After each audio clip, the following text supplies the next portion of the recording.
যে বাংলাদেশকে নিয়ে এখনও যারা নতুন করে ষড়যন্ত্রের স্বপ্ন দেখেন এবং এই অর্জিত নতুন স্বাধীনতাকে বিঘ্নিত করার জন্য, প্রশ্নবিদ্ধ করার জন্য যারা অপতৎপরতা চালান, ব্যক্তি স্বার্থে এটাকে কাজে লাগান, দখলদারিত্বে এখনও কেউ কেউ নিমজ্জিত থাকার চেষ্টা করেন, কেউ কেউ এখনও চাঁদাবাজি করার, কেউ কেউ এখনও দখলবাজি করার, কেউ কেউ এখন অন্যায়ভাবে কাউকে আঘাত করার।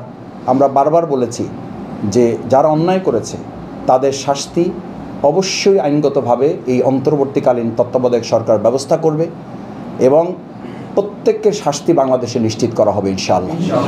কিন্তু কোনোভাবেই ব্যক্তিগতভাবে যদি আমরাও আজকে আইন হাতে তুলে নিই, তাহলে আগের সেই ফ্যাসিস্ট সরকারের সাথে তো আমাদের আর কোনো পার্থক্য থাকলো না।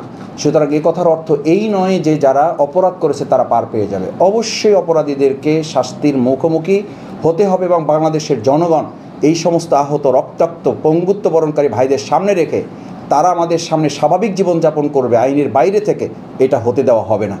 5ই আগস্ট শুধু 2024 সালে একবার আসে নাই। আপনারা মনে আছে, জুলাই মাস কিন্তু আমরা শেষ করি নাই। আমরা বলেছিলাম 31শে জুলাই, 32শে জুলাই, 33শে জুলাই, 34শে জুলাই, 35শে জুলাই, শেষ পর্যন্ত আমরা 36 জুলাই পর্যন্ত কিন্তু টাইম দিয়েছি।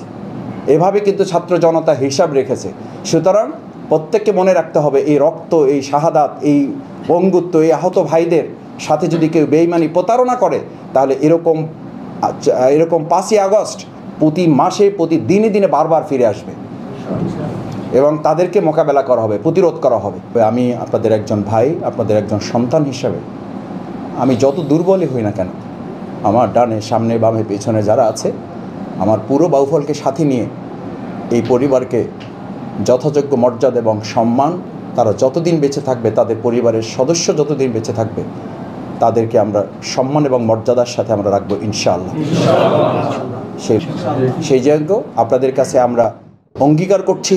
আমরা এই সরকারকে চেষ্টা করব আমাদের জায়গা থেকে, আমাদের প্রিয় বাউফলে আপনারা শুনেছেন, দীর্ঘদিন যিনি রাজত্ব করেছেন, বাউফলবাসীর মালিকানা যিনি ছিনিয়ে নিয়ে একক ব্যক্তি এবং পরিবারের কাছে মালিকানায় রূপান্তরিত করেছিলেন, সেই অনির্বাচিত সংসদ সদস্য যে কোনো মানুষের বাউফলের ভোটারদের কোনো মূল্য দেন নাই, ভোটারদের কোনো মর্যাদা দেন নাই, ইতিমধ্যেই সে আইনের আওতায় এসেছে। এবং আমি ওখানকার প্রশাসনের সাথে বিগত কয়েকদিন আগে দেখা করে স্পষ্ট বলে দিয়ে আসছি, বাউফল সন্ত্রাস, চাঁদাবাজি, দখলদারিত্ব মুক্ত একটা বাউফল হবে। এক্ষেত্রে যা করা দরকার আমরা সবাই মিলে তা করবো ইনশাআল্লাহ। সে যদি আমার ছোট ভাইও হয়, সে যদি আমার সন্তানও হয়, সে যদি আমার দলের তো দূরের কথা আমার পরিবারের কেউ অন্তর্ভুক্ত হয়, তাকেও বাউফলবাসী ছাড় দেবে না।